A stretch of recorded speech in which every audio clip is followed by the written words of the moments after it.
منت نصیر ایک امیر کبیر business man کی اکلوتی بیٹی ہے جو اپنی عزیز دوست انوشے سے ایک شرط جیتنے کے لیے اس کے منگیتر کی جگہ غلطی سے شہر کے معروف بزنس مین دیان غازی کو دھوکے سے اغوا کر کے پوری رات اپنی قید میں بھوکا پیاسا رکھتی ہے۔ دیان غازی، جس کے نزدیک لڑکیاں ٹیشو پیپر سے زیادہ اہمیت نہیں رکھتیں، اس ایک رات میں ہی اس کے سامنے دل ہار جاتا ہے۔ منت اسلام آباد سے کراچی اپنی حویلی واپس آتی ہے تو سامنے اس کے ماں باپ، بھائی، سگے چچا اور دادی قتل کر دیے جاتے ہیں۔ اس کا چھوٹا بھائی علی بچ آتا ہے، مگر اس کے ذہن پر اس حادثے کا گہرا اثر ہوتا ہے۔ منت روتی پٹتی اپنے منجلے چچا اور چچی کے ساتھ حویلی سے شہر آ جاتی ہے، جہاں قیامت کی تیسری ہی رات اسے پتہ چلتا ہے کہ اس کے پیارے رشتوں کو موت کے گھاٹ اتارنے والا کوئی اور نہیں بلکہ اس کا اپنا سگا چچا ہی ہے۔ وہ وہاں سے اپنے بھائی کے ساتھ بھاگ کر اپنے پاپا کے دوست فیض عالم کے ساتھ کراچی سے دوبارہ اسلام آباد آ جاتی ہے، جہاں 3 سال بعد قسمت اسے پھر دیان غازی کے سامنے اسی کے آفس میں ملازمہ کی حیثیت سے لے آتی ہے۔ وہ جو پچھلے 3 سالوں میں اسے ایک پل کے لیے بھی نہیں بھلا پایا تھا، اس حیثیت میں سامنے دیکھ کر دنگ رہ جاتا ہے۔ کمپنی مینیجر فیض عالم کی نیت منت کے حسن اور جوانی پر خراب ہو جاتی ہے۔ منت دیان سے اس کی شکایت کر کے انصاف اور تحفظ مانگتی ہے۔ دیان سارے معاملے کا خود جائزہ لے کر فیض عالم کو اپنی کمپنی سے نکال دیتا ہے۔ فیض عالم اس بے عزتی کا بدلہ لینے کے لیے منت کے منجلے چچا سے رابطہ کرتا ہے اور اسے منت کا بتا دیتا ہے۔ منت کا منجلا چچا اور اس کا بیٹا منت کو موت کے گھاٹ اتارنے کراچی سے اسلام آباد آ جاتے ہیں۔ اب آپ آگے پڑھیں گے۔ منت پلٹ کر نیکسی میں واپس جا چکی تھی۔ دیان پریشان سا اپنی مطلوبہ فائل جو ابھی تھوڑی دیر پہلے وہ کمرے سے اٹھا کر لایا تھا گاڑی میں رکھتا تیزی سے اپنے آفس روانہ ہو گیا۔ رات میں اس کی واپسی خاصی تاخیر سے ہوئی تھی۔ اپنے دوستوں کے ساتھ مصروف وہ ایک پارٹی بھگتا کر گھر واپس آیا تو موسم بے حد خراب تھا۔ تیز آندھی کے بعد موسلادھار بارش بھی شروع ہو گئی تھی۔ وہ فریش ہونے کے بعد دادو کے کمرے میں آیا تو وہ جاگ رہی تھی۔ نماز عشاء کے بعد دیر تک قرآن پاک کی تلاوت اور تسبیحات کرنا ان کا روز کا معمول تھا۔ دیان دعا سلام کے بعد ان کے بستر پر ہی ٹک گیا تھا۔ تبھی وہ اپنی تسبیح مکمل کرتے ہوئے بولی تھی، یہ کس لڑکی کو گھسا لیا ہے تم نے گھر میں؟ نہ ہنستی ہے، نہ بولتی ہے، نہ کسی سے بات کرتی ہے، بس کھانا بناتی ہے، ٹیبل پر لگاتی ہے اور یہ جا وہ جا۔ مجھے تو اس کا بھائی بھی نارمل نہیں لگتا۔ دادو یقیناً منت سے خوش نہیں تھی۔ دیان گہری سانس بھر کر رہ گیا۔ آپ ٹھیک کہہ رہی ہیں دادو، وہ واقعی نارمل نہیں ہے۔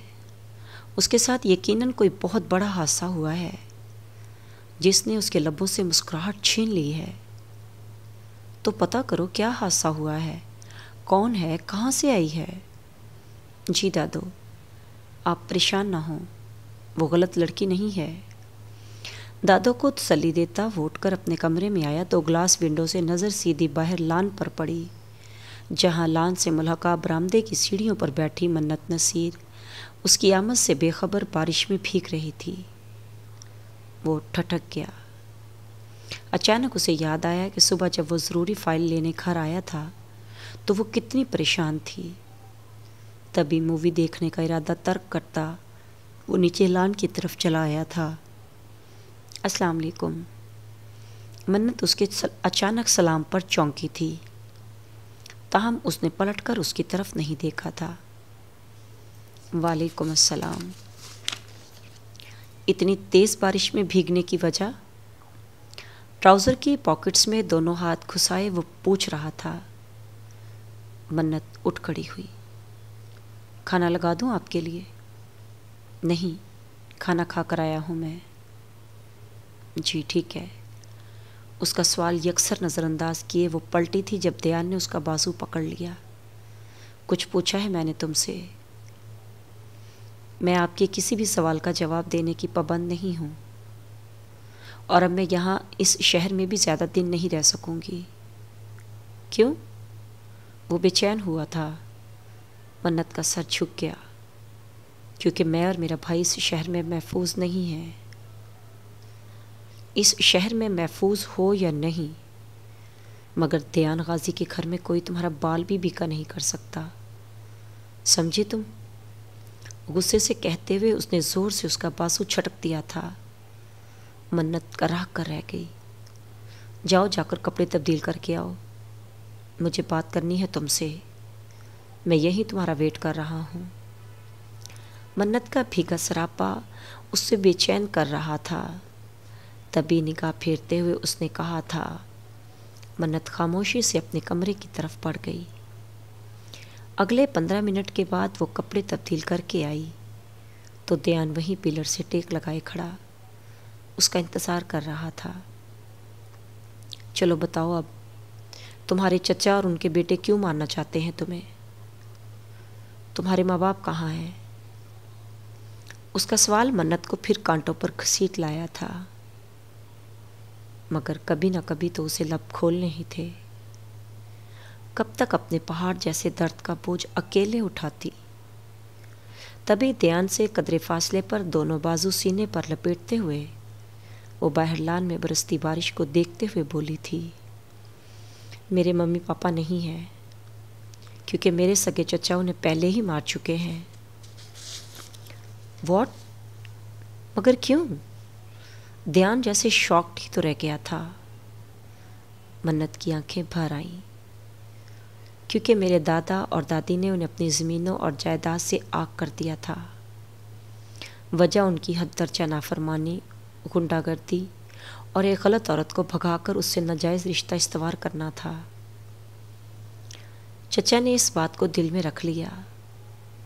3 سال پہلے جب میں اسلام آباد سے اپنا ٹرپ سکپ کر کے کراچی واپس گئی تو میرے سامنے میرے چھوٹے چچا، جن کی ابھی شادی قریب تھی، جو مجھے اور میرے دونوں بھائیوں کو اپنی جان سے قریب رکھتے تھے، میرے سامنے زمین پر لہو لہان پڑے تھے۔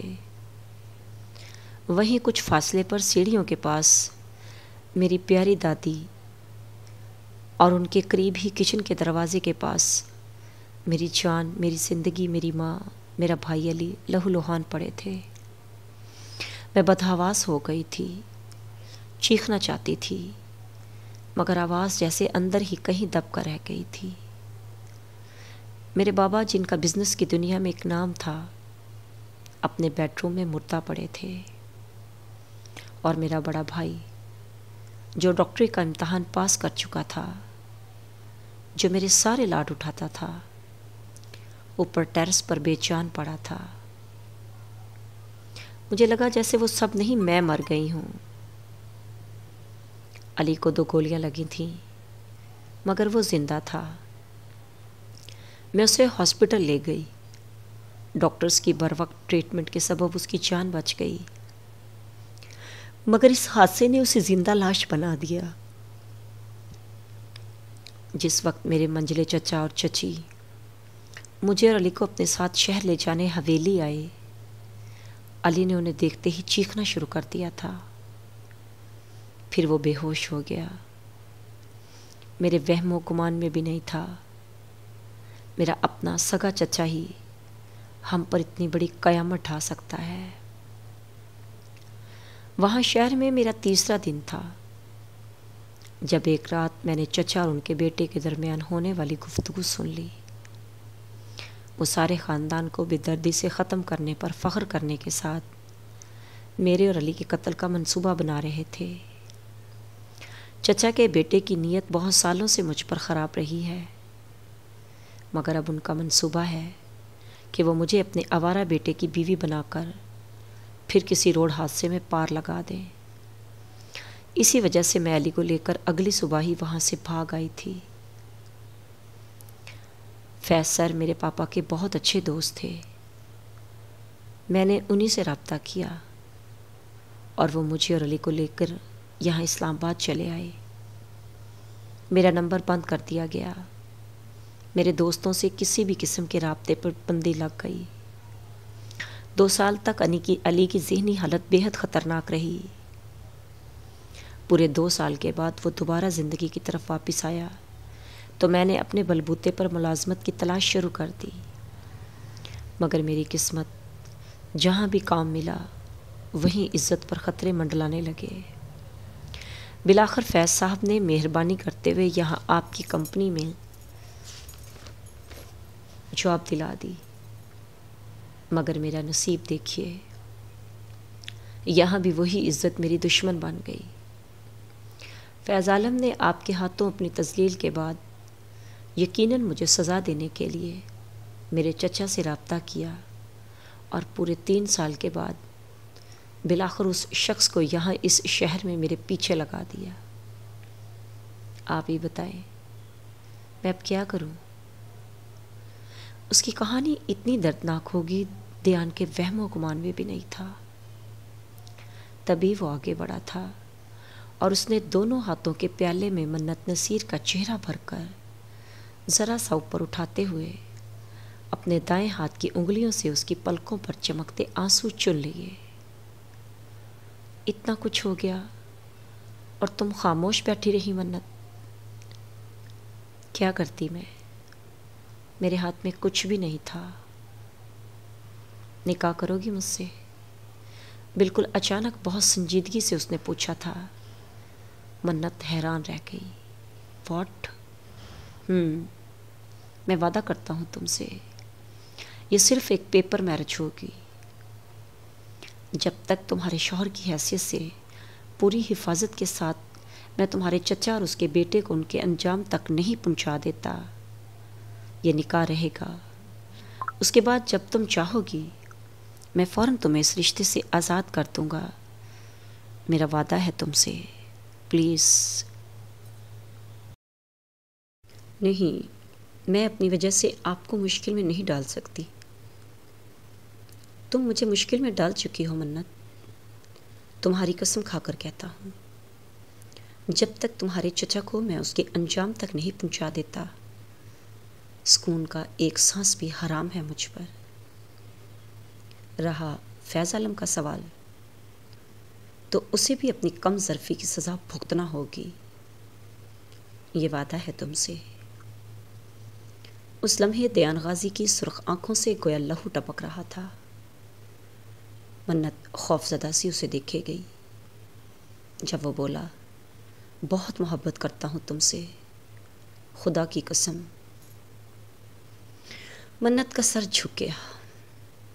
دیان اس کے گال پر دائیں ہاتھ کا انگوٹھا نرمی سے پھیرتے ہوئے پھر محبت سے بولا، جاؤ جا کر سکون سے سو جاؤ۔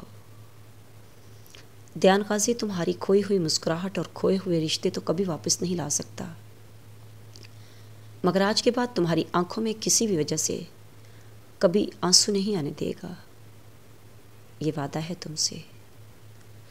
اس کی آنکھوں میں واقعی محبت کا ایک جہاں آباد تھا۔ منت جھکے سر کے ساتھ چپ چاپ واپس پلٹ گئی۔ اگلی صبح دیان اس کے بیدار ہونے سے پہلے ہی آفس کے لیے نکل گیا تھا۔ آفس پہنچتے ہی اس نے فیض عالم کو فوری اپنے آفس طلب کیا تھا۔ السلام علیکم سر۔ فیض عالم کو لگا شاید دیان غازی اس کے بغیر آفس کے معاملات سنبھال نہیں پا رہا، تبھی اسے طلب کیا ہے۔ دل میں سوچ کر آیا تھا کہ اب دیان سے 10% زیادہ تنخواہ کا مطالبہ کر کے پھر رضامندی دے گا، مگر دیان کے تیوروں نے جلد ہی اس کی خوش فہمی دور کر دی تھی۔ میں وعلیکم السلام نہیں کہوں گا، کیونکہ آپ اس قابل نہیں ہیں کہ آپ پر سلامتی بھیجی جائے۔ میں سمجھا نہیں سر۔ فیض عالم حیران ہوا تھا جب وہ بولا، سمجھانے کے لیے ہی بلایا ہے آپ کو یہاں۔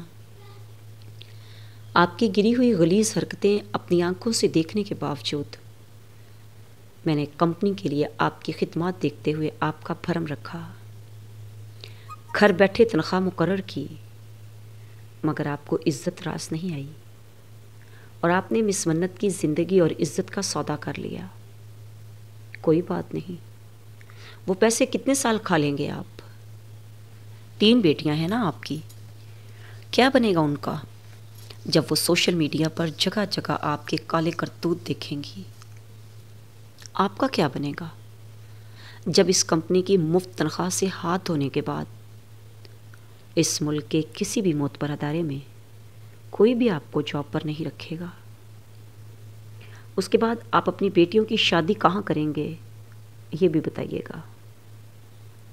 رہا مس منت کے قاتل چچا کا سوال، تو انہیں انفارم کر دے، وہ جو کر سکتے تھے کر چکے ہیں۔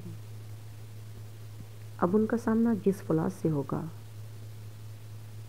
وہ فولاد انہیں توڑ پھوڑ کر اتنے ٹکڑے کرے گا کہ ساری عمر سمیٹے نہیں جائیں گے۔ خشک سرد لہجے میں کہتے ہوئے اس نے وارننگ دی تھی۔ فیض عالم کے چہرے کا رنگ اڑ گیا۔ نہیں سر، ایسا نہیں ہے، آپ کو ضرور کوئی غلط فہمی ہوئی ہے۔ پلیز سر میری بات سنیں۔ Get lost from here. اس کے ممنانے پر وہ دھاڑا تھا۔ فیض عالم کی ٹانگیں جیسے اس کا بوجھ سہارنے سے انکاری ہو گئی۔ وہ جانتا تھا دیان اب اس کی نہیں سنے گا، تبھی مرے مرے سے قدم اٹھاتا اس کے آفس سے نکل گیا تھا۔ بے حد پریشانی کے عالم میں گھر پہنچا تو وہاں اس سے پہلے ہی طوفان آ چکا تھا۔ دیان غازی نے منت نصیر اور دیگر آفس ورکرز خواتین کا چہرہ چھپاتے ہوئے فیض عالم کی حیوانیت مختلف CCTV ویڈیوز کے ذریعے سوشل میڈیا کی نشر کر دی تھی۔ تبھی اس کی بیوی گھر میں ہنگامہ کیے اس کی درگت بنا رہی تھی۔ بیٹیاں الگ غصہ تھیں۔ وہ چند دن منہ چھپائے پھرتا رہا، پھر رو رو کر اپنی بیوی اور بیٹیوں سے معافی مانگتا پوری فیملی کے ساتھ باہر شفٹ ہو گیا کہ اب پاکستان سے دائمی ہجرت ہی اس کی سب سے بڑی سزا تھی۔ دیان کے والد احمد غازی اپنے وقت میں چوٹی کے وکیل رہ چکے تھے۔ دیان نے ان سے بات کی اور انہیں جلد از جلد پاکستان واپسی کے لیے فورس کیا۔ اگلے 5 دن کے بعد وہ اپنا ٹور وائنڈ اپ کرتے اکلوتے محبوب بیٹے کی ضد اور اصرار پر پاکستان واپس چلے آئے تھے۔ اس وقت سب ہال میں بیٹھے منت کا کیس ڈسکس کر رہے تھے اور منت انہیں ساری تفصیلات فراہم کرتے ہوئے اب اپنی فیملی کی تصاویر دکھا رہی تھی۔ جب اس کی پیاری ماں کی تصویر سامنے آنے پر وہ اچانک جیسے فریز ہوئے تھے۔ تم بانو کی بیٹی ہو؟ شہر بانو کی؟ منت سمجھ نہ سکی ان کی آنکھیں اچانک کیوں بھیگی ہیں۔ بھلا بنا بتائے وہ کیسے اس کی ماں کا نام جان گئے تھے؟ تبھی حیرانی سے انہیں دیکھتے اس نے اس بات میں سر ہلایا تو احمد غازی صاحب نے موبائل قریبی صوفے پر بیٹھی منت کو گھورتی ہوئی دادوں کے سامنے کر دیا۔ یہی آپ کی شہر بانو ہے نا ماں؟ نم آنکھوں سے سوال کرتے ان کا چہرہ سرخ ہوا تھا۔ دادوں کی آنکھیں جیسے موبائل سکرین پر ہی ٹھہر گئی۔ منت کے موبائل میں ہنستی مسکراتی وہ بے حد خوبصورت سی عورت کوئی اور نہیں، ان کی اپنی اکلوتی بیٹی شہر بانو تھی، جس کی پسند کی شادی کے جرم میں 25 سال پہلے وہ اسے اپنا ہر رشتہ ختم کر بیٹھے تھے۔ 25 سال کے بعد اس کی کوئی خبر ملی تھی، وہ بھی ایسی کہ کلیجہ پھٹ کر رہ گیا تھا۔ اس وقت چیخ مارتے ہوئے انہوں نے منت کو آغوش میں لیا تھا۔ میری بچی، میری منت، میری بانو کی نشانی، ہائے میں کیسے غافل رہی تجھ سے۔ وہ زارو قطار رو رہی تھیں۔ احمد غازی صاحب بھی منت کو پیار کرتے ہوئے رو پڑے۔ دیان جو حیران حیران سا یہ سب دیکھ رہا تھا، سمجھ نہیں پا رہا تھا کہ اس اچانک سچویشن پر کیسا رسپونڈ کرے۔ وہ جو اجنبی ہوتے ہوئے سانسوں میں بستی تھی، اب تو پھپھو زاد کزن نکل آئی تھی۔